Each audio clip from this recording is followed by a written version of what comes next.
Oke, Assalamualaikum warahmatullahi wabarakatuh. Kita berjumpa kembali di bagian kedua pembahasan latihan PAS untuk mata pelajaran fisika. Dan insya Allah kita akan melanjutkan pembahasan dari nomor 11 sampai dengan nomor 20. Oke, siap semua ya? Baik, kita akan coba masuk ke nomor 11. Check it out. Oke, kita lanjutkan ke nomor 11 ya, teman-teman semua. Di sini kita bisa lihat ada suatu kawat lurus panjang. Jadi bukan kawat lurus pendek, di mana kawat lurus ini memiliki panjangnya 50 cm, berarus listrik 2 ampere, berada pada suatu wilayah bermedan magnet 4 Tesla. Jadi yang diketahui dalam soal ini yang bisa teman-teman lihat, pertama adalah panjang kawatnya. Nah, panjang kawatnya ini adalah 50 cm. Kemudian memiliki arus listrik yang di dalamnya mengalir senilai 2 ampere. Itu ya. Kemudian si kawat tersebut berada pada suatu wilayah bermedan magnet yang nilainya 4 Tesla. Jadi di sini diketahui B-nya 4 Tesla. Nah, ini yang diketahui teman-teman semua, tinggal kita lihat apa yang ditanyakan. Nah, yang ditanyakan di sini adalah gaya Lorentz. Ya, berarti yang ditanyakan adalah FL. Nah, di sini karena sudah tegak lurus semua antara B dan L-nya, maka teman-teman bisa mencari nilai FL-nya langsung dengan rumus BIL, B kali I kali L. Nah, tinggal masukkan, B-nya adalah 4, arusnya adalah 2. Nah, tapi di sini hati-hati dengan panjangnya karena masih dalam sentimeter, jadi harus diubah dulu ke meter gitu ya. Sehingga kita dapatkan 50 cm adalah 0,5 meter dibagi 100 gitu ya. Jadi sini dikali dengan 0,5. Oke, 2 dikali 0,5 itu habis ya. Sisanya adalah 4 Newton. Nah, jadi nomor 11 isinya adalah yang A gitu ya. Oke teman-teman, kita lanjutkan ke nomor 12 sekarang. Nah, nomor 12 ini adalah membahas gaya interaksi atau gaya Lorentz yang terjadi antara dua kawat yang saling berinteraksi. Nah, di sini kawatnya adalah kawat sejajar. Teman-teman bisa lihat di sini ada 3 kawat sejajar dan interaksi antara kedua kawat ya, itu bisa kita rumuskan dengan persamaan F per L.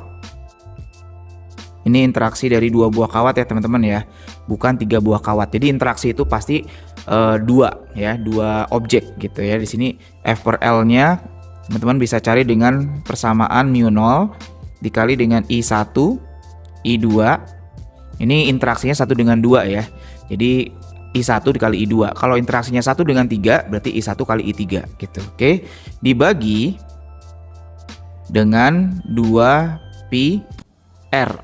Jadi R di sini bukan jari-jari tapi jarak antar kawat gitu ya. Nah, jadi kalian di sini bisa lihat ada 3 kawat yang saling berinteraksi.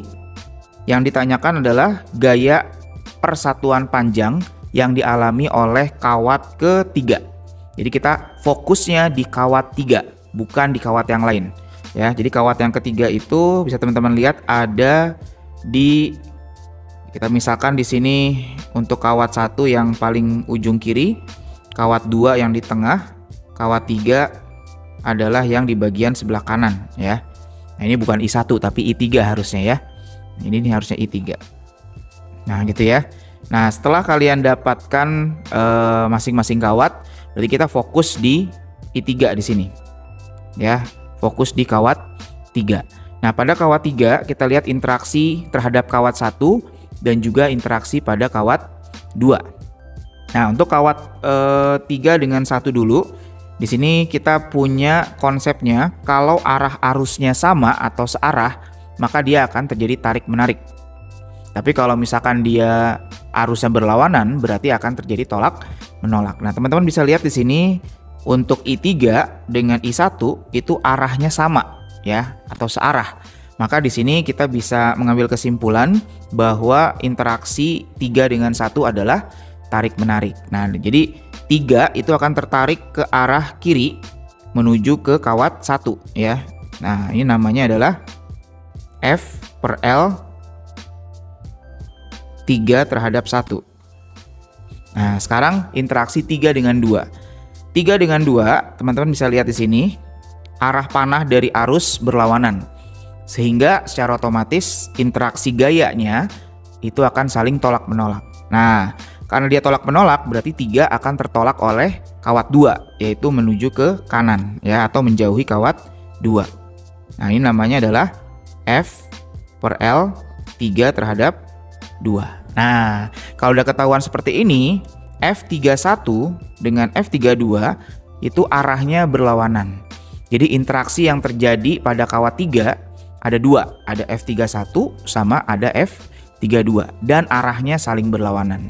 Sehingga kesimpulannya kalau suatu vektor arahnya berlawanan itu harus dikurangi ya. Nah, tinggal kalian cari aja satu persatu F per L31-nya berapa. Ya, kalian cari yang pertama yaitu adalah F per L31 dengan menggunakan persamaan mu 0. Ini karena 3 dengan 1 berarti I3 dikali dengan I1 baru dibagi jaraknya R31 ya. Jadi bukan 3 terhadap 2 tapi 3 terhadap 1 ya, dibagi dengan 2pi dikali R31. Oke, tinggal kalian masukkan aja nilai-nilai yang sudah disediakan dari soal. Mu 0 sudah tetapan yaitu 4pi kali 10 pangkat minus 7. Kemudian nilai I3-nya itu adalah 4 ya. 4 ampere. Nilai I1-nya di sini adalah 2 ampere. Kemudian dibagi dengan, kita perpendek dulu. Kemudian kita bagi dengan 2pi dikali dengan R. Nah, R31 itu kalau kalian lihat di situ jaraknya adalah 4 cm ya. Nah, diubah dulu ke dalam meter jadi 4 kali 10 pangkat minus 2. Nah, sehingga tinggal kalian coret-coret aja bagian atas dan bawah. Ya, ini 4pi habis ya. Terus 4 bagi 2, ini juga bisa dibagi. Yaitu sisa berapa? Sisa 2 ya. Nah, ini ada kesalahan. Nah, ini nilai I1 tadi adalah 2 ampere ya, berarti dikali 2. Nah, kayak gitu. Sehingga hasil akhirnya yang kita dapatkan adalah 2 kali 2, yaitu 4, kemudian dikali 10 pangkat min 7 dikurangi min 2. Berarti hasilnya minus 5 ya. Nah, ini adalah untuk F per L31, satuannya adalah Newton per meter. Oke, sekarang kita cari F per L32 ya teman-teman ya. F per L32 ini caranya sama, hanya beda di arus dan jarak. Berarti untuk F per L32 mu 0 kali I3 dikali dengan I2 dibagi dengan 2pi dikali dengan R32 ya. Nah, sehingga tinggal kita masukkan lagi data-datanya kayak tadi. 4pi kali 10 pangkat minus 7 dikali I3-nya sama yaitu 4. Terus I2-nya di sini adalah 3 ya. Kemudian dibagi dengan 2pi. Nah, jaraknya ini berarti 3 terhadap 2 yaitu adalah 1 cm. Jadi 1 kali 10 pangkat minus 2. Nah, kalau kita ubah ke dalam meter gitu ya. Sehingga tinggal kita coret-coret lagi kayak tadi. Berarti 2pi sama 4pi sisa 2. Nah, sehingga kita dapatkan 2 kali 4 kali 3 itu adalah 24 ya. Jadi di sini hasilnya 24. Pangkatnya sama 10 pangkat minus 5 ya, Newton per meter. Nah, setelah dapat masing-masing F per L31 dan F per L32, maka langkah terakhirnya tadi tinggal dikurangi ya, karena arah vektornya berlawanan antara F per L31 dengan F per L32.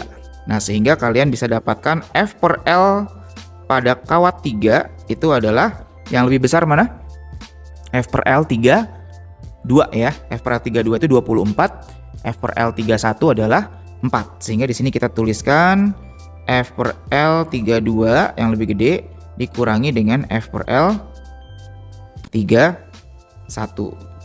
Nah, sehingga tinggal kalian kurangin aja, 24 dikurangi 4, 10 pangkat min 5-nya dikeluarkan aja, jadi di sini ya.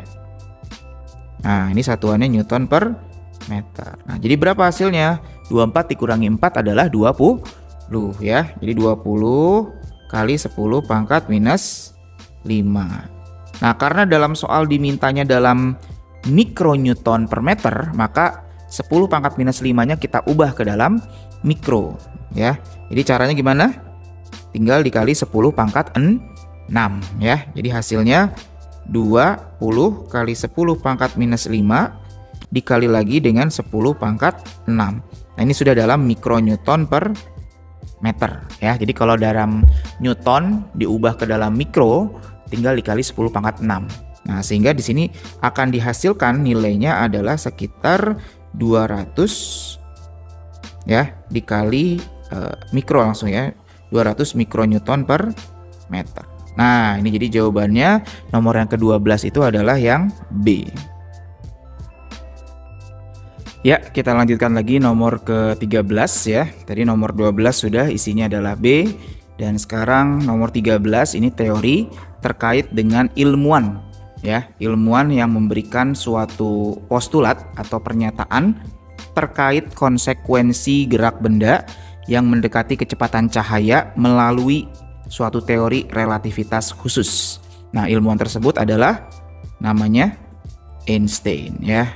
Nah, di mana dalam relativitas khusus ini Einstein memberikan dua pernyataan atau dua postulat terkait dengan hukum-hukum fisika dan juga kecepatan cahaya dalam ruang vakum ya. Jadi yang pertama pernyataannya itu adalah tentang hukum fisika atau hukum Newton. Hukum fisika. Nah, itu berlaku untuk segala kerangka acuan inersia ya. Jadi berlaku untuk semua sistem, di mana sistemnya itu harus memiliki kecepatan yang konstan, maka dinamakan kerangka acuan inersia ya. Inersia itu berarti dia memiliki kecepatan yang konstan. Yang keduanya pernyataannya adalah tentang kecepatan cahaya ya. Kecepatan cahaya bernilai tetap ya. Kecepatan cahaya bernilai tetap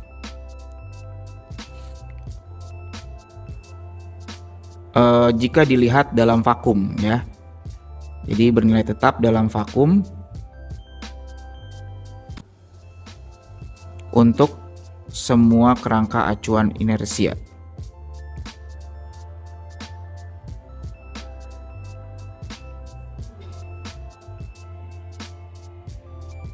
Nah, ini ya dua pernyataan dari Einstein terkait dengan relativitas khusus. Oke, itu nomor 13 isinya adalah E.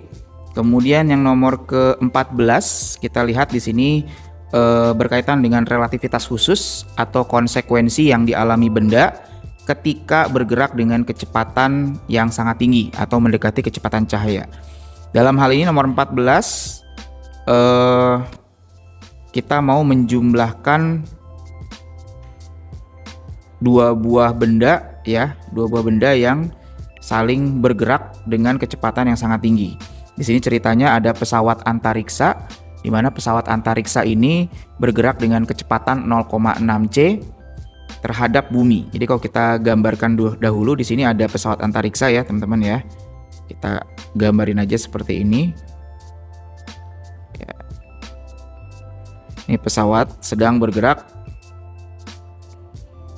bergeraknya dengan kecepatan 0,6 c. Jadi ini adalah kita asumsikan A, berarti VA terhadap buminya adalah C, itu dia punya kecepatannya 0,6 c ya. Pesawat menembakkan roket dengan kecepatan 0,4 c. Jadi si pesawat tersebut menembakkan roket tapi arahnya sama dengan arah gerak pesawat. Nah, jadi di sini ada roket tapi roketnya arahnya sama ke sini ya. Nah, dia punya kecepatannya 0,4 C terhadap pesawat ya. Berarti kita asumsikan di sini namanya V. Ini roket adalah B ya. V B terhadap pesawat, berarti terhadap A.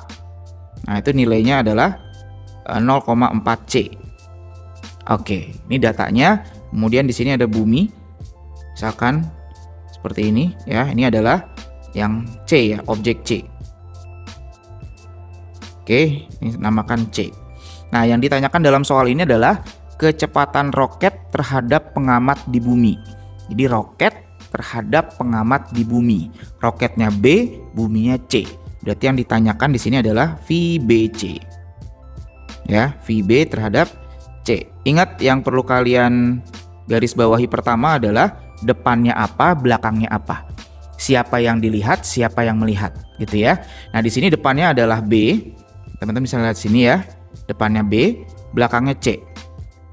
Jadi kalau depannya B, belakangnya C, maka pihak ketiganya adalah A. Sehingga kita bisa tuliskan di sini VBA. Kemudian karena dia gerakannya searah, berarti otomatis ditambah ya. Ditambah dengan VAC. Ya, jadi bisa dilihat ya, depannya B, belakangnya C, tengah-tengahnya A gitu. Baru dibagi dengan 1 plus. Nah, jadi bagian atas dan bagian bawah harus sama tanda operasi hitungnya. Plus berarti bawahnya juga plus, gitu ya. Kemudian dibagi di sini. Nah, VBA dengan VAC kita kalikan. Berarti di sini VBA kita kalikan dengan VAC. Baru dibagi dengan C kuadrat. Nah, dari sini tinggal masukin data-datanya. Berapa tuh nilai VBA?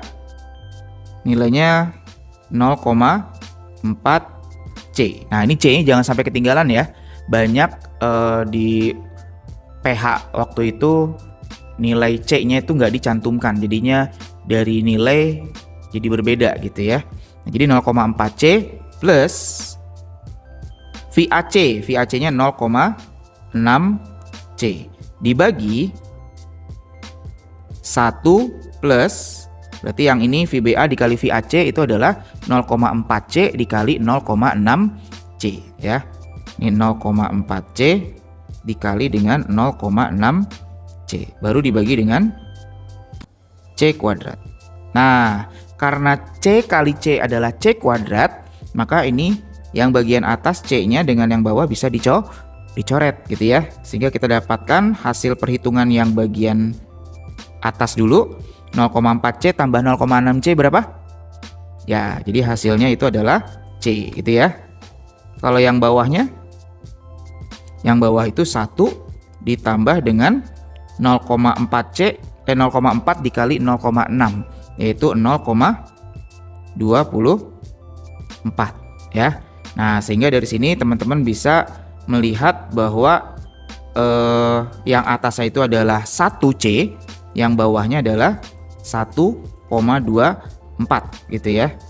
Jadi di sini C dibagi dengan 1,24. Tinggal teman-teman hitung hasilnya itu adalah berapa. Ya, jadi nomor 14 itu hasilnya 1 dibagi 1,24 adalah 0,8 sekian. Jadi kita bulatkan, dia nilainya menjadi 0,8 C ya. Jadi jawabannya nomor 14 itu adalah yang D. Oke, itu nomor 14 ya teman-teman. Kita lanjut ke nomor 15. Nah, nomor 15 ini adalah berkaitan dengan dilatasi waktu atau konsekuensi pada relativitas khusus untuk kasus waktu. Nah, di mana di sini ada tim dari bumi ya. Jadi ada satu kelompok dari bumi bergerak menuju planet di galaksi Andromeda dengan kecepatannya 0,6 C gitu ya. Jadi yang diketahui di sini siapa namanya? Yang ini adalah V. Jadi kecepatan yang dilakukan oleh si pesawat tim dari bumi itu adalah 0,6 C kecepatannya ya. Yang kita tuliskan di sini diketahuinya yaitu adalah V. Nilainya 0,6 C. Jika waktu berkelana oleh tim dari bumi adalah 2 tahun, nah ini yang dialami oleh pengamat yang diam terhadap pesawat, yaitu tim dari bumi tadi ya. Itu berarti adalah T0. Nilainya adalah 2 tahun. Nah, yang ditanyakan dalam soal ini adalah, maka menurut orang di bumi, jadi orang yang stay di bumi, waktu berkelana itu berapa tahun sebenarnya? Nah, jadi di sini orang yang ada di bumi itu dianggap sebagai pengamat yang bergerak terhadap sistem atau terhadap pesawat. Maka yang ditanyakan di sini adalah T, ya. T itu berarti adalah waktu yang dialami oleh pengamat yang bergerak terhadap sistem atau pesawatnya tadi ya. Nah, langkahnya seperti biasa teman-teman ya. Dari V yang diketahui, kalian coba cari nilai gamma ya. Jadi kalau kalian sudah terbiasa untuk mendapatkan gamma dari V, itu bisa lebih cepat lagi. Nah, caranya yang pertama adalah V nilainya itu sama dengan sin theta kali C. Ya.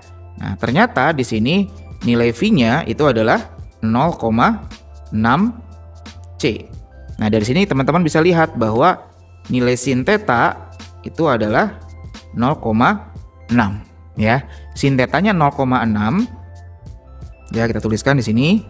Sin theta-nya adalah 0,6, maka teman-teman akan dapatkan nilai cos theta-nya itu adalah 0,8 ya. Kalau kita bikin pecahan ini 3/5. Kalau 0,8 4/5. Nah, itu kalau mau dalam pecahan. Teman-teman bebas mau pakai desimal boleh, mau pakai pecahan boleh ya. Yang penting sama nilainya. Oke. Nah, langkah kedua setelah kita dapat nilai cos theta-nya, kita ke gamma. Gamma itu punya persamaannya adalah gamma persamaannya itu adalah 1 dibagi dengan cos theta. Nah, jadi nilai cos theta yang tadi kita sudah dapat tinggal dibalik aja kalau 1/, gitu ya. Jadi di sini tinggal kita lihat cos theta-nya berapa? Cos theta-nya itu nilainya adalah 4/5. Sehingga kalau kita balik jadi berapa?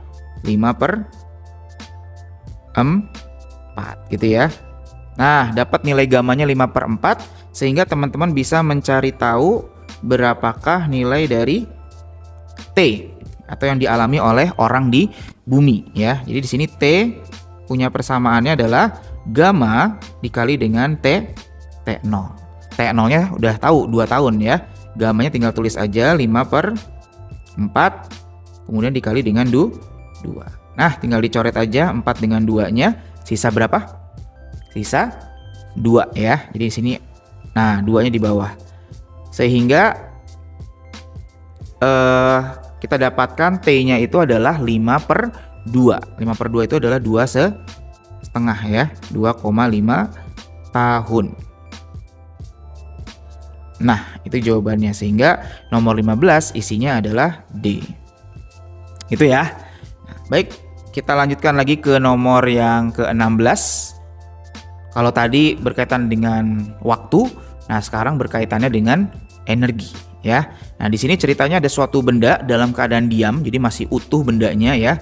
Tiba-tiba pecah menjadi 2 bagian dan bergeraknya berlawanan arah dengan kecepatan masing-masing. V1-nya 0,8 C, V2-nya 0,6 C. Jadi kalau kita gambarkan, ini misalkan adalah kondisi awalnya. Kemudian dia pisah. Ya, dia misalkan meledak, kemudian dia pisah, ada yang ke arah kiri, ada yang ke arah kanan ya. Ini misalkan bagian kecilnya. Nah, gitu ya. Ini adalah yang pertama, ini adalah yang kedua. Untuk V1 diketahui kecepatannya lebih besar karena dia lebih kecil misalkan gitu ya. V1-nya itu 0,8 C. Kalau V2-nya lebih rendah yaitu 0,6 C. Gitu ya, masing-masing gitu. Nah, jika diketahui massa diam benda masing-masing sebesar 3 kilo dan 4 kilo, jadi di sini dia punya M01-nya adalah 3 kg. Kalau M02-nya di sini atau massa diamnya adalah 4 kg. Nah, ini untuk masing-masing benda ya. Nah, yang ditanyakan adalah berapa besar massa diam mula-mula. Ya, massa diam awal. benda tersebut. Berarti yang ini nih, M0 yang di sini. Nah, itu berapa? Nilai dari masa diam awal atau mula-mulanya. Nah, di sini kita bisa menggunakan konsep dari hukum kekekalan energi. Ya, kita punya persamaan energi E sama dengan apa? MC kuadrat gitu ya. Atau kita bisa uraikan M-nya jadi gamma kali M0 dikali dengan C kuadrat. Oke. Nah, kalau udah ketahuan dia seperti itu, tinggal kita bikin hukum kekekalan energinya. Energi awalnya dia punya E. Kemudian yang akhirnya adalah E1 yang ini yang ke arah kiri ditambah dengan E2. Nah, jadi energi awal sama dengan energi 1 yang ke arah kiri ditambah dengan energi 2 yang ke arah kanan. Nah, ingat ini energi, jadi dia tidak punya vektor, jadi cukup nilainya saja ya. Sehingga untuk E awal itu rumusnya adalah MC kuadrat. Kalau yang E1 berarti M1C kuadrat. Kalau E2 berarti M2C kuadrat. Nah, gitu ya. Sehingga kalau kita lihat di sini C kuadratnya sama, bisa kita coret dulu C-nya. Nah, habis ya. Sehingga kita tinggal mainkan M-nya. Di mana M itu punya persamaan tadi adalah gamma kali M0. Jadi kalau kita uraikan jadi gamma dikali dengan M0 sama dengan yang ini gamma dikali dengan M01 ditambah dengan gamma dikali, ini gamma 1 ya, gamma 2 dikali dengan M02. Oke, ini ada kesalahan sedikit ya, karena benda dalam keadaan awalnya itu adalah diam, maka dia tidak memiliki gamma. Sehingga di sini kita bisa hapus gamma untuk yang pertama, dan ini langsung menggunakan M0 ya, karena dia kondisinya masih diam. Berarti di sini E0, yang ini adalah M0. Oke. Jadi M0 C kuadrat sama dengan M1 C kuadrat ditambah M2 C kuadrat ya. C-nya kita udah coret sehingga kita dapatkan M0 itu adalah gamma 1 kali M01 M01 ditambah gamma 2 dikali dengan M02. Nah, kalau sudah seperti ini tinggal kalian cari nilai gammanya ya. Berarti kalau untuk yang gamma 1 karena dia V1-nya 0,8 berarti sin tetanya 0,8, cos tetanya 0,6 ya. Jadi kita dapatkan di sini ya, sin tetanya itu 0,8 karena kan rumus V adalah sin teta kali C ya. Jadi sin tetanya 0,8, maka kita dapatkan cos tetanya adalah 0,6 sehingga kita dapatkan gamma 1 kebalikan dari 0,6 atau kebalikan dari 3/5 yaitu 5/3 ya. Itu untuk gamma 1. Kalau untuk gamma 2 V2 nya 0,6 maka sin tetanya 0,6 dan cos tetanya kita dapatkan 0,8 atau 4/5 ya. Nah, jadi nilai gammanya tinggal kebalikan dari 4/5. Nah, berapa tuh gamma 2? Jadi 5/4.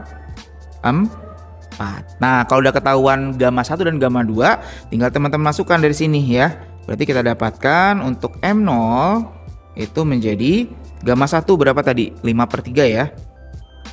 5/3 dikali dengan M01 nya 3. Terus gamma 2 nya adalah 5/4.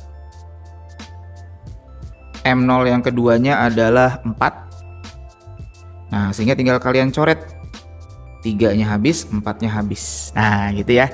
Sisanya 5 sama 5. Nah, 5 tambah 5 berapa? Nah, 5 tambah 5 itu adalah 10 ya. Jadi masa awal ketika dia masih diam itu nilainya adalah 10 kg. Jadi jawabannya nomor 16 adalah yang A. Nah, itu nomor 16 ya, teman-teman ya. Kemudian kita lanjut ke nomor 17. Nomor 17 ini kita masuk ke dalam radiasi benda hitam, di mana kita mau menghubungkan antara luas dari si lampu ya, luas permukaannya dengan suhu ya. Kemudian kita akan coba membandingkan daya dari masing-masing lampu ya, lampu pertama terhadap lampu kedua. Nah, di sini kita punya persamaan untuk radiasi benda hitam, daya.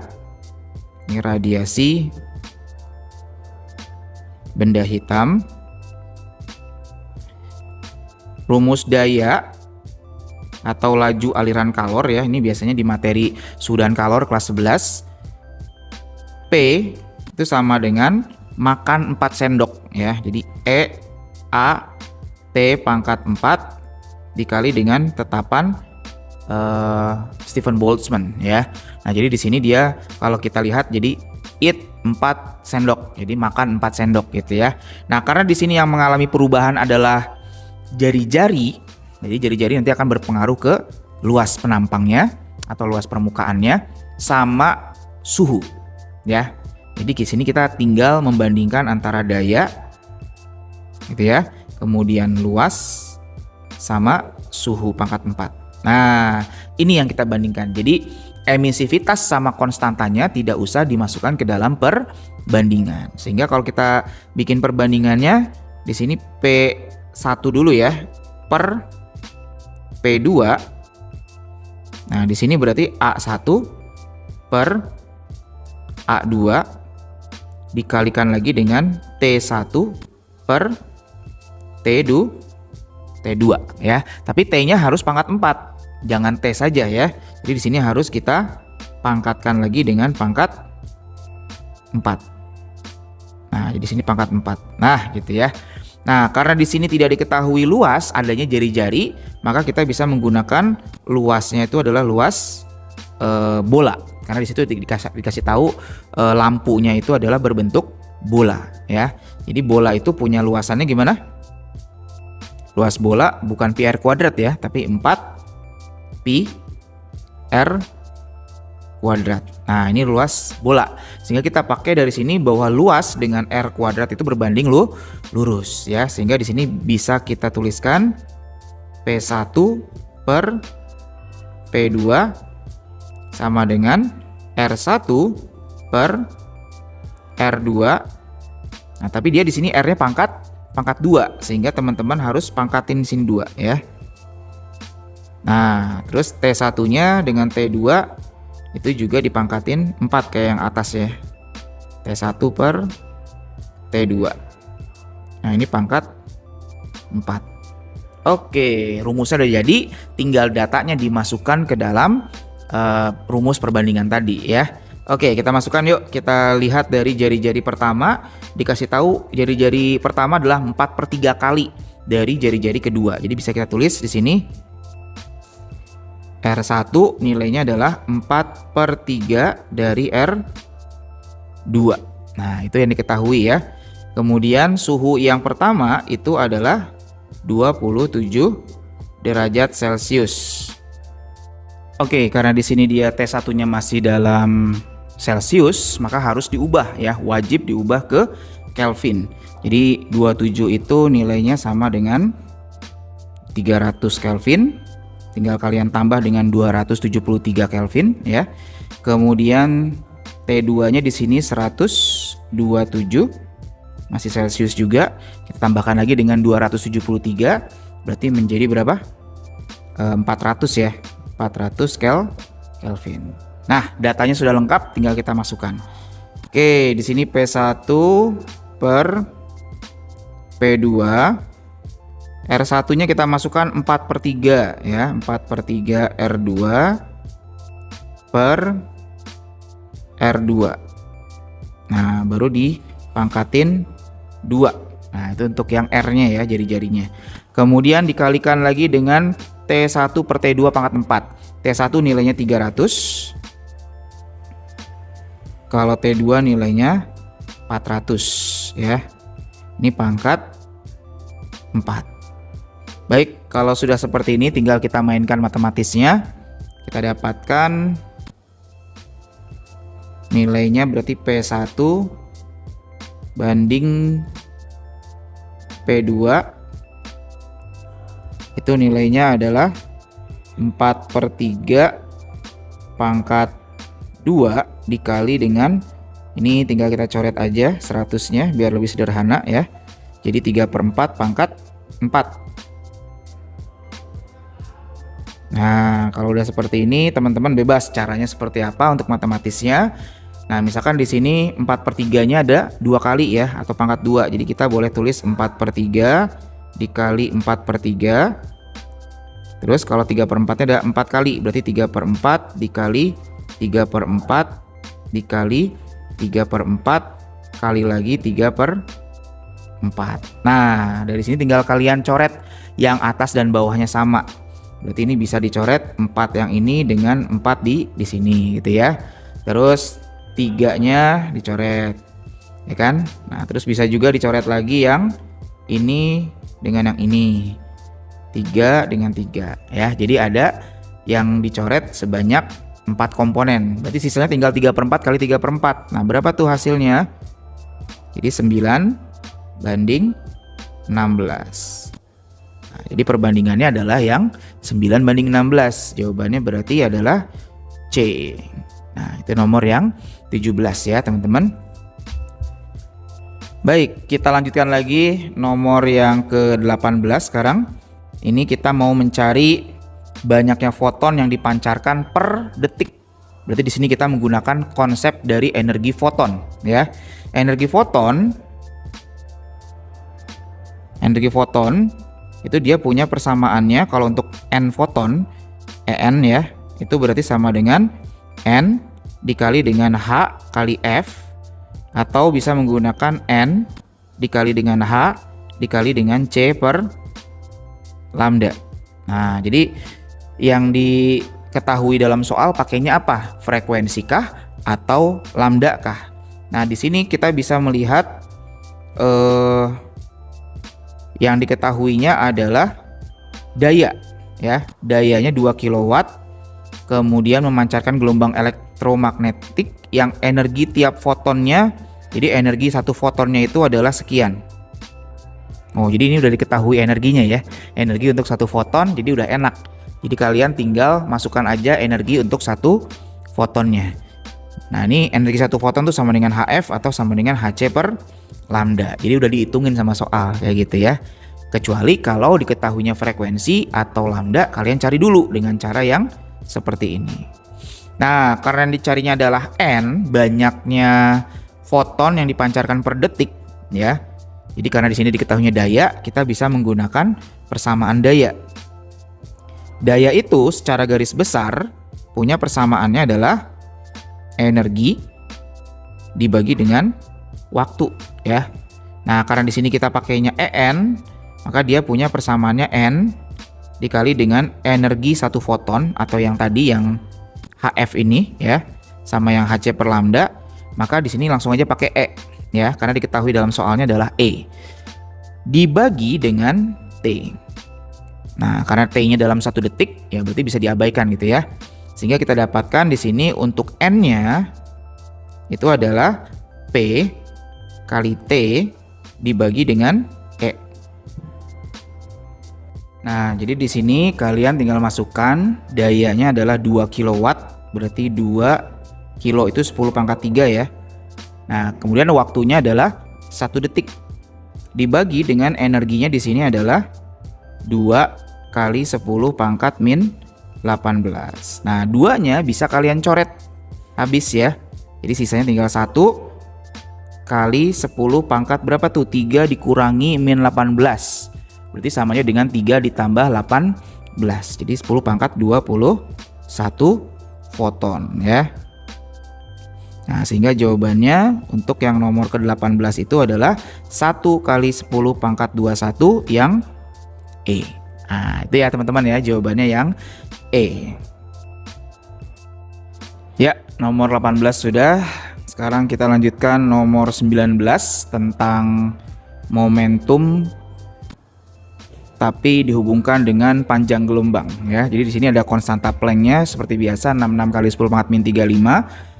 Besar momentum dari elektron yang panjang gelombangnya 2 kali 10⁻⁻10. Nah, ini berarti ada hubungan antara momentum dengan lambda. Maka kita menggunakan konsep dari hipotesa de Broglie ya. Hipotesa de Broglie. Oke, hipotesa de Broglie ini dia memiliki persamaan atau perumusan hubungan antara momentum dengan lambda yang berbanding terbalik. Ya, berarti di sini lambda itu adalah H dibagi dengan P, momentum, ya. Dimana di sini yang kita mau cari adalah momentumnya, sehingga momentum tinggal kita pindah posisi aja. P sama dengan H dibagi dengan lambda. Nah, gitu ya. H-nya udah ada, lambdanya udah diketahui. Tinggal kalian masukkan aja sehingga hasilnya 66 kali 10 pangkat minus 35 kita bagi dengan panjang gelombangnya, yaitu 2 dikali 10 pangkat min 10 ya. 66 bagi 2 berapa? 66 bagi 2 itu adalah 33 ya. Baru dikali dengan 10 pangkat berapa nih? Min 35 dikurangi min 10. Berarti sama aja dengan min 35 ditambah 10. Berarti minus 25 ya. Jadi 33 kali 10 pangkat minus 25. Ini kita bikin ke pangkat minus 24 karena jawabannya semuanya pangkat minus 24. Sehingga kita dapatkan hasilnya 3,3 dikali 10 pangkat minus 24. Satuannya adalah Newton second.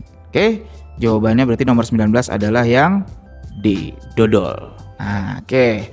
Nomor yang terakhir, nomor yang ke-20, yaitu tentang efek foto listrik, tapi di sini dihubungkan dengan potensial henti ya, teman-teman ya. Nah, untuk efek foto listrik kita memiliki persamaannya, yaitu adalah EK sama dengan apa? EK sama dengan E kita kurangkan dengan E0 ya. Jadi energi kinetik dari suatu foto elektron atau elektron foto yang lepas dari logam itu adalah selisih dari energi yang diberikan oleh foton dengan energi ambangnya ya. Sehingga kalau misalkan di sini kita lihat E-nya bisa kalian cari dengan Hc per lambda ya. Jadi kalian bisa mencari E-nya itu dengan Hc per lambda. Kemudian dikurangi dengan E0. E0-nya di sini juga diketahuinya adalah panjang gelombang ambang, sehingga kalian bisa mencarinya dengan Hc per lambda 0. Nah, gitu ya. Nah, untuk potensial henti kalian bisa dapatkan dari EK, di mana energi kinetik ini dikonversi menjadi energi listrik, ya. Bagaimana rumus energi listrik? Ya, kayak nama orang ya. E sama dengan Vq. Jadi rumus energi listrik itu V kali Q. Nah, di sini tinggal kalian tuliskan aja, kalian ganti menjadi V dikali dengan Q. Nah, Q-nya di sini adalah Q elektron ya, teman-teman ya. Karena yang dilepaskan dari logam itu adalah elektron. Oke, langsung aja dieksekusi. Berapa nilai V-nya? Di sini untuk Qa-nya seperti biasa ya, muatan dari satu elektron yaitu 16 dikali 10 pangkat minus 20. Kemudian karena nilai H dan C-nya sama, kita bisa keluarkan dulu. Sini H-nya 66 kali 10 pangkat min 34. C-nya 3 kali 10 pangkat 8. Kemudian 1 per lambda dikurangi 1 per lambda 0 kita pisahkan dan kita kurung ya. 1 per lambda, lambdanya di sini adalah 500. Terus dikurangi dengan lambda 0-nya adalah 600 ya. Tapi karena di sini dalam nanometer berarti dia 10 pangkat min 9. 10 min 9 kalau dinaikkan dia ke atas, ini kan di bawah ya 10 min 9-nya ya. Kalau dia di ke atas kan jadi 10 pangkat 9. Nah, ini kita keluarkan aja 10 pangkat 9-nya, berarti dikali 10 pangkat 9 di sini ya. Dah, tinggal kalian eksekusi nilai dari yang di sebelah kanan. Ini 16 kali 10 pangkat min 20. Nah, ini tinggal kita lihat hasilnya 1 per 500 dikurangi 1 per 600. Itu berapa? Tulis ulang dulu ya. 3 kali 10 pangkat 8. Ini 1 per 500. Berarti 500 dengan 600 itu KPK-nya adalah 3000 ya. 3000 dengan 500 adalah 6. 3000 dengan 600 jadi 5. Oke. Sini kita dapatkan hasilnya 6 kurang 5 adalah 1 ya. Ini ada 3000, berarti V dikali 16 kali 10 pangkat min 20 sama dengan 66 kali 10 pangkat min 34. Nah, ini 3-nya bisa dicoret nih, atas dan bawah. Habis ya. Jadi sudah hilang. Tinggal sisa 66. Nah, tinggal 10 pangkatnya nih kita mainkan ya. 10 pangkat 8. Terus di sini ada 10 pangkat 9. Di bawah ini jangan sampai lupa ya teman-teman ya. Ini ada 10 pangkat 3. Nah, tapi kalau kita ke ataskan jadi 10 pangkat min 3. Nah, gitu ya. Tinggal kalian eksekusi yang bagian pangkatnya. Dapat dari situ hasilnya adalah 66 dikali 10 pangkat berapa tuh? Min 3, 4. 8, 9 sama 3 ya. Min 34 dengan 8 berarti jadi minus 26. Minus 26 dengan 9 berarti jadi minus berapa tuh? Minus 26 dengan 9 itu, atau dengan 9 kurang 3 6 ya. Berarti minus 26 dengan 6 adalah minus 20. Berarti 10 pangkat minus 20. Nah, ini V 16 kali 10 pangkat minus 20. Nah, karena 10 pangkatnya itu sama, kita coret aja. Ya, habis. Sisanya di sini adalah V sama dengan 66 kita bagi dengan 16. Oke, berapakah 66 dibagi dengan 16 ya. Nah, di sini tinggal kita sederhanakan, boleh dibagi dengan 2 ya. Jadi kalau dibagi 2 33 dibagi dengan 8.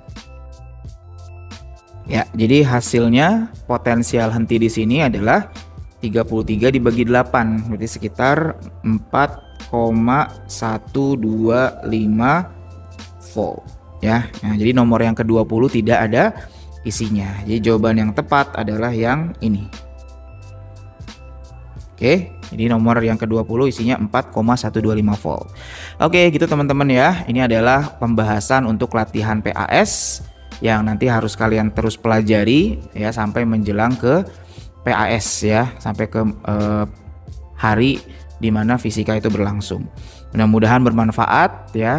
Ingat, tidak ada kata mencontek dalam belajar karena itu akan membodohi kita di masa yang akan datang kelak.